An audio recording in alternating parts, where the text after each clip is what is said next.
Time now for First Alert Weather with meteorologist Rob Nucatola. Well, good morning, everybody. Happy Tuesday. A little warmer to get started. Most of us are going to be in the 60s. I don't think it's going to be as warm this afternoon. More clouds and waiting for those showers to arrive. And I do think showers and some thunderstorms are going to be part of the deal. And that's going to keep the temperatures pretty stationary, I think, a bunch overnight tonight and during the day tomorrow. Out here to the west, this is where the showers are. Still a good ways away, and it's not moving real fast, this whole energy. So it's going to take most of the day before this gets to our area. But a couple of showers could absolutely begin out ahead of it. And I think once that gets here, we can get some activity. I think the best chance to get the most rain is still going to be tomorrow night, and into the first part of Thursday, but we could certainly start to see some activity by tonight. It's 59 in Thomasville. It's 61 this morning in Valdosta. It's 62 in Tallahassee. Notice that breeze out of the east and southeast, and it's up over 8 miles per hour. It's going to be breezy like it's been for the past couple of days. We certainly will feel that wind throughout the day, even as it shifts a little bit more towards the south. Almost everybody in the 60s. I see Thomasville, Homerville, and Tifton in the upper 50s at 59, but pretty much everybody else someplace in the 60s, and Apalachicola, the warm spot at 68 degrees. That breeze definitely noticeable, transporting in the warm, humid, and unstable air. But with the breeze, I don't expect to find any kind of fog issues. So let's get to what the issues will be, and that's what's going to happen here on the satellite and radar composite screen. First things first, it's more about increased clouds throughout the day today, and I think they're going to thicken up as we get from the morning to the afternoon, from the afternoon to the evening, all in advance of this next energy that is making its progress very slowly to the east. And as new energy develops a little further to the south, that's what really enhances our chances to get wet, and that is for tomorrow. So the best chances, most rain Wednesday.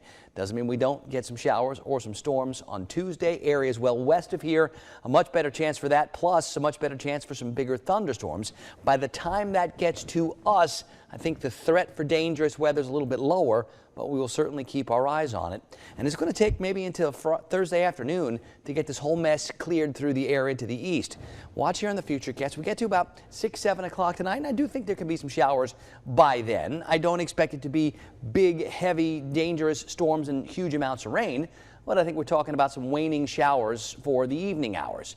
And then in the overnight, now that next energy starts to do its thing, and before we get going tomorrow morning, I think there's going to be some more rain in many more spots. And then throughout the day tomorrow, in those waves, with the way things are situated in the upper part of the atmosphere and with all of the available moisture, and now that boundary stuck in the vicinity, we got a lot of factors lining up to get those periods of rain again all day Wednesday night, and into the first part of Thursday. Now, that little axis of where the biggest rain is may shift a little bit more east. It may stay back a little bit more west.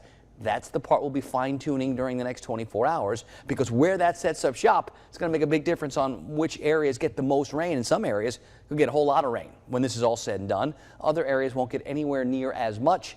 It feels like tomorrow into the first part of Thursday, that's our best opportunity for the most, and it's going to happen in those waves where it may rain for a couple hours and then take a little break and then rain for a couple hours again. That seems to be the story for tomorrow. Let's talk about that severe weather threat. It's really small for our area, but it's not zero. We've got that marginal risk that does include some of our area for later on today. The slight risk is way out west, so we'll certainly monitor all that. By tomorrow, we're talking about just garden variety thunderstorms. That potential for bigger storms shifts east, where the most unstable air will be. So I think the threat is low for us, but it's not zero. So we'll be watching for that too, especially I think later on this afternoon, this evening. Small craft still need to be advised. It's going to be breezy again. Shower storms coming later. We'll keep the winds out of the south and southeast 12 to 24 and seas 3 to 6 feet. So still going to be not a great day for the boaters. Most of us are in the 60s this morning. The clouds increase. I'll put that small chance for a few sprinkles in the forecast. I'm not expecting anything really before lunchtime. I'm not really expecting much before supper time, but we could start to see some showers later. They'll be trying to advance slowly from the west. We'll call it mostly cloudy today and still pretty warm in the 70s. Tonight, I think those shower chances increase, especially as we get past midnight and especially as we move from west to east. So I would expect things to be a little damp when you get started tomorrow, and then on again, off again, rain on Wednesday. I think still lingering showers early Thursday, but then we clear up, and this time when we clear up, it looks like a really nice forecast for Friday and all weekend.